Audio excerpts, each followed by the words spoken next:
Tonight on KGW News, arrested during a traffic stop, a woman gets police to let her go home and check on her dogs. Then she comes out shooting. And Oregon lifts its outdoor mask mandate. But what about indoors? Plus, surviving the stress of the holidays if you're trying to stay sober. The holidays are not always joyous and celebratory.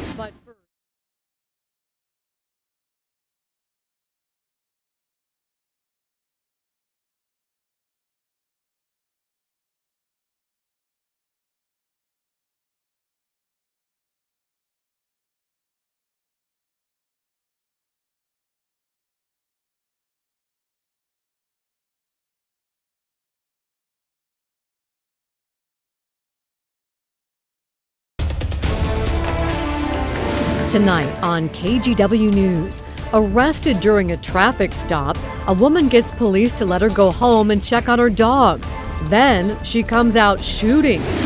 And Oregon lifts its outdoor mask mandate. But what about indoors?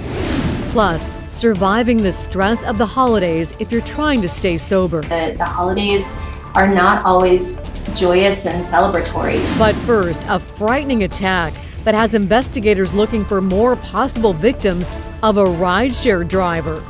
Your news starts now. New tonight, that now former rideshare driver is behind bars in Washington County. Detectives say he sexually assaulted a woman who requested a ride home in late October. They also tell us more victims could be out there. Alma McCarty joins us live with the latest. Alma? Well, the Washington County Sheriff's Office reports that in cases like this one involving a stranger, investigators anticipate other victims. That's why they say it's so important to get this information out there so others can come forward. If you are a victim, whether it was through a rideshare app or some kind of outside encounter, we want to hear from you. We understand as a victim of a sex crime, it is extremely hard to come forward. It is very tough. So we do want to hear from you, but it's at your pace. Sergeant Danny DePietro with the Washington County Sheriff's Office issuing this message after a startling case out of Beaverton. On October 24th, deputies say Omar Al-Nasser, a rideshare driver for Lyft, picked up a woman leaving a family member's home. But instead of taking her to her desired destination, deputies say he drove her to his home and sexually assaulted her. The victim was able to realize what had happened. They did get home, and they were able to get to the hospital. Evidence in cases like these, DNA evidence, any kind of trace evidence, it takes time to process. On Tuesday, a month later, Al-Nasser was arrested at his Beaverton home and booked into the Washington County Jail, charged with rape, kidnapping, and sexual abuse. We were able to contact Lyft. They cooperated fully with us. They were able to suspend the individual's Lyft access to ensure that this wasn't going to happen again. In a statement, a spokesperson for Lyft wrote, in part, after becoming aware of the incident, we launched an investigation and permanently removed the driver from the Lyft platform. We reached out to the rider to offer our support and worked with law enforcement to assist with their investigation. Sergeant DePietro says the suspect was only driving for Lyft for a short time, from August of this year to October. We err on the side of caution, and we want to make sure that people get to see this face and see this individual, and if they have had that incident or that occasion where they've come across this individual and it didn't it ended up in a negative event, we want to hear from them. Now, to be as safe as possible when using a rideshare service, Sergeant DePietro has a few recommendations. He says you should give people a call when you are heading out, share your location, definitely share your ETA. If you have the possibility of having someone ride with you, he says that's a good idea as well. Deputies also want to recommend or to remind people, rather, about the emergency contact features on your phone that you can get in touch with a loved one during a crisis. Thank you, Alma. Now let's get you caught up on tonight's other headlines. In Vancouver, a 16-year-old student at Legacy High School was hurt in a stabbing. The good news is the teen has been treated and released from the hospital. The stabbing happened yesterday off campus. Police say the attacker was another student at the school. The 18-year-old was arrested. The suspect called 911 after the stabbing and turned himself in. Hillsborough police are looking for tips in the 2014 murder of Pablo Perez Angeles. This billboard popped up on Southwest Tualatin Valley Highway to ask people for help in solving the case. Perez Angeles was 55 years old when he died at his home on Southeast Alder Street. Detectives said there have been recent developments in his death, but so far they're not revealing what those new developments are. Crime Stoppers is offering up to $2,500 in reward money for information on the case. Heartbreak ahead of the holidays for a Milwaukee church. On Sunday, someone stole a custom trailer loaded with hundreds of warm clothing items about to be given to those living on the streets. The church is now trying to collect as many donations as possible to hand out before winter sets in. If you would like to donate clothes, you can drop them off at Milwaukee Lutheran Church.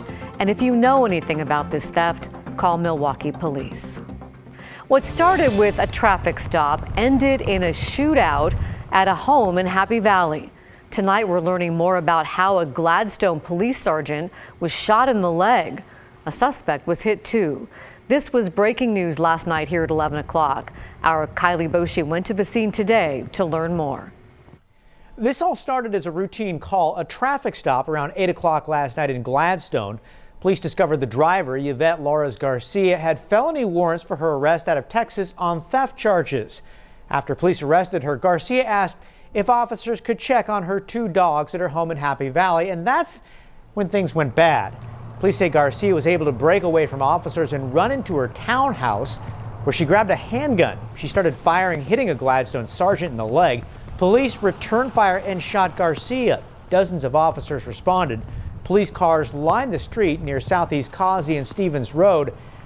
That's near Mount Scott Elementary and the Eagle Landing Golf Course. One neighbor named Denise said she heard roughly 7 gunshots. She asked us not to show her face. I assumed the shots would have been down the street at least and not right next door.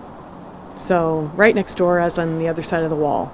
The injured Gladstone officer, identified as Sergeant Travis Hill, is in stable condition. The suspect, Garcia, is in serious condition. No word on what charges she will face. Kyle Aboshi, KGW News. Oregon has now lifted the mask mandate for outdoor crowded settings that, as health officials ask you to be cautious heading into the holiday. COVID case numbers and hospitalizations are both down more than 60% since early September. While the state removed the outdoor mandate, face coverings are still required indoors in public settings. The Oregon Health Authority says it's not thinking about removing the entire mask mandate just yet. We don't want to, set a metric today that looks good today, but a month or 2 or 3 or whenever it is from now, all of a sudden turns out to be the wrong metric and we have to change it. And then what people feel, I think, is a sense in some cases of betrayal.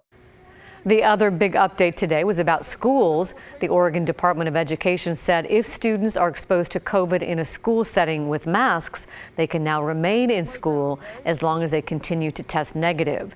This new test to stay protocol aims to keep kids in class unless they absolutely have to quarantine. This would not apply to those exposed in the community or at home.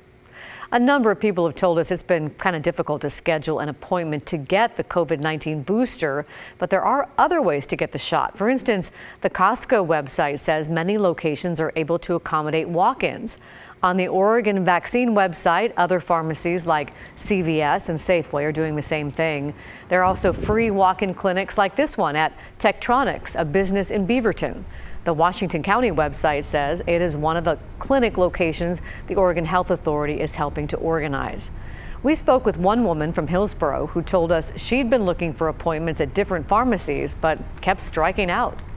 Yeah, we were just surfing on the web and trying to find the right, one, and wanted to get it done before Thanksgiving. And so saw this one and saw it was an open clinic. So we just decided to drive over and get in line. The best source of booster information are the state websites, the GetVaccinated.Oregon.gov site, as well as the vaccine locator site for Washington State. Thanksgiving is just 2 days away, and it can be a difficult time for those struggling with addiction.